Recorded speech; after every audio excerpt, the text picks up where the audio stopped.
Hi there, Nancy Reeves here, your fundraising coach. I received a question earlier today from a nonprofit leader asking, how do you make a donor feel valued and appreciated without feeling like you're bothering them?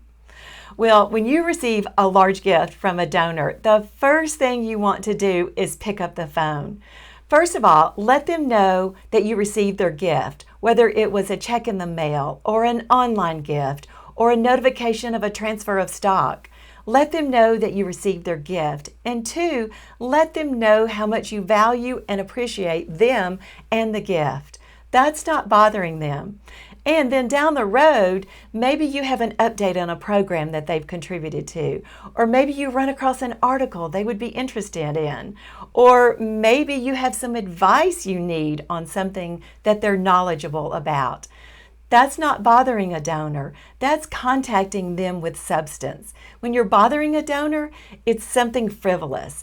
It's something where you make him feel like you're checking off a box that, oh, you need to contact this donor. They're on your list and you need to contact them. And it's nothing of substance. That's when you're bothering a donor. So pick up the phone and contact your donors when you have something to share, when you have an update, when you need advice on something.